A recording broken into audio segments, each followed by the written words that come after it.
Jean, chapitre 6.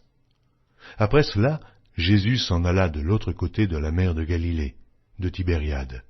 Une grande foule le suivait parce qu'elle voyait les miracles qu'il opérait sur les malades. Jésus monta sur la montagne et là, il s'assit avec ses disciples. Or la Pâque était proche, la fête des Juifs.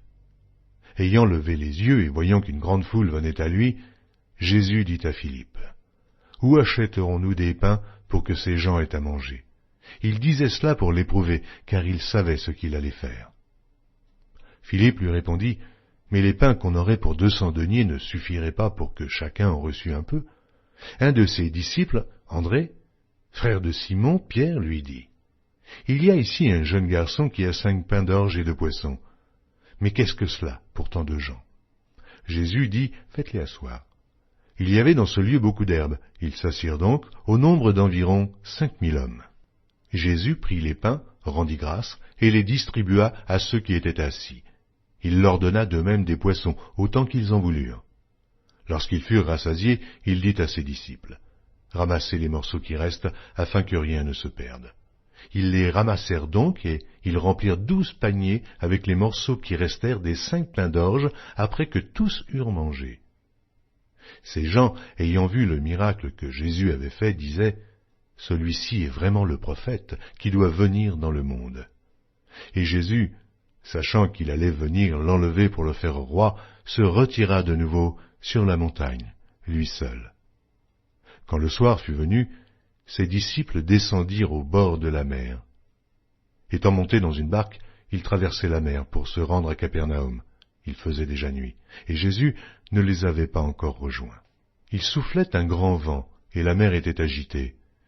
Après avoir ramé environ 25 ou 30 stades, ils virent Jésus marchant sur la mer et s'approchant de la barque, et ils eurent peur. Mais Jésus leur dit, « C'est moi, n'ayez pas peur. » Ils voulaient donc le prendre dans la barque, et aussitôt la barque aborda au lieu où ils allaient. La foule qui était restée de l'autre côté de la mer avait remarqué qu'il ne se trouvait là qu'une seule barque, et que Jésus n'était pas monté dans cette barque avec ses disciples, mais qu'il était parti seul.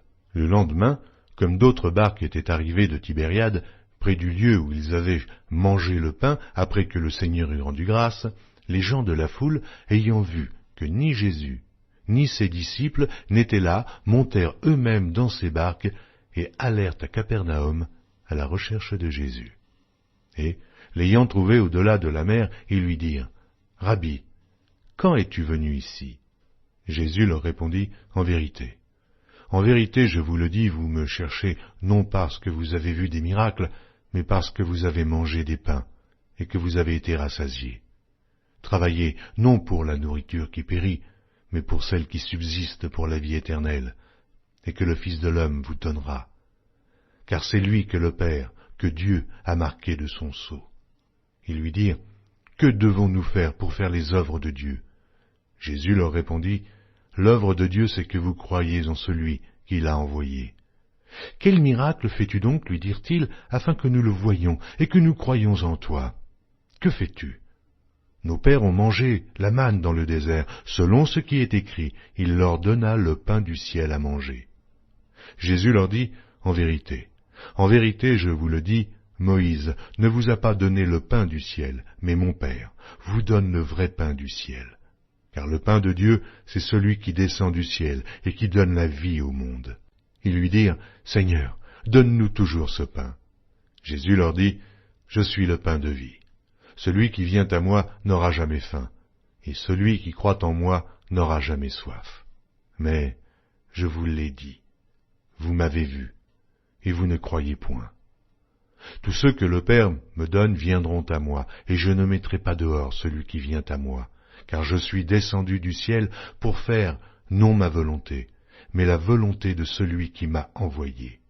Or, la volonté de celui qui m'a envoyé, c'est que je ne perde rien de tout ce qu'il m'a donné, mais que je le ressuscite au dernier jour.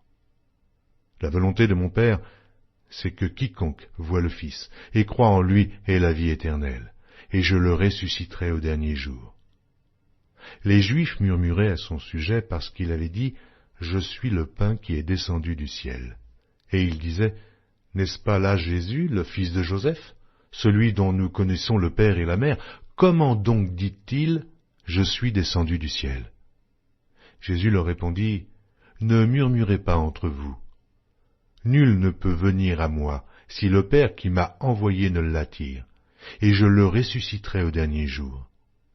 Il est écrit dans les prophètes, ils seront tous enseignés de Dieu. Ainsi, quiconque a entendu le Père et a reçu son enseignement vient à moi.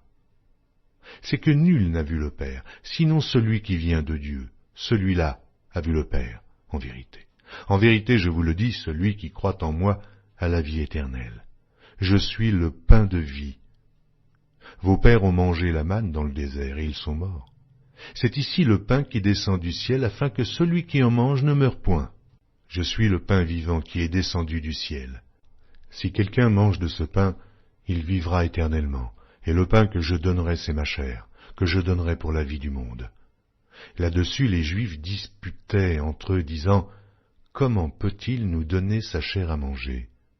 Jésus leur dit, « En vérité, je vous le dis, si vous ne mangez la chair du Fils de l'homme, et si vous ne buvez son sang, vous n'avez point la vie en vous-même. Celui qui mange ma chair et qui boit mon sang a la vie éternelle, et je le ressusciterai au dernier jour. Car ma chair est vraiment une nourriture, et mon sang vraiment un breuvage. Celui qui mange ma chair et qui boit mon sang demeure en moi, et je demeure en lui. Comme le Père qui est vivant m'a envoyé et que je vis par le Père, ainsi celui qui me mange vivra par moi.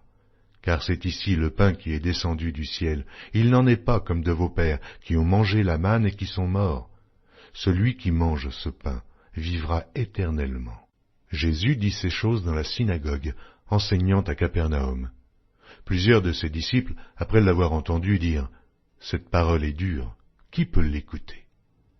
Jésus, sachant en lui-même que ses disciples murmuraient à ce sujet, leur dit, « Cela vous scandalise-t-il ?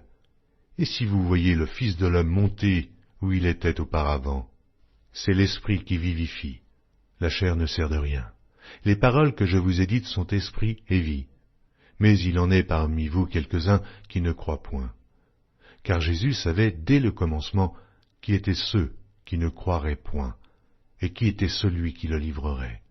Et il ajouta, « C'est pourquoi je vous ai dit que nul ne peut venir à moi si cela ne lui a été donné par le Père. » Dès ce moment, plusieurs de ses disciples se retirèrent, et ils n'allaient plus avec lui. Jésus donc dit aux 12, « Et vous, ne voulez-vous pas aussi vous en aller ?» Simon-Pierre lui répondit, « Seigneur, à qui irions-nous? Tu as les paroles de la vie éternelle. Et nous avons cru, et nous avons connu que tu es le Christ, le Saint de Dieu. » Jésus leur répondit, « N'est-ce pas moi qui vous ai choisis, vous, les 12?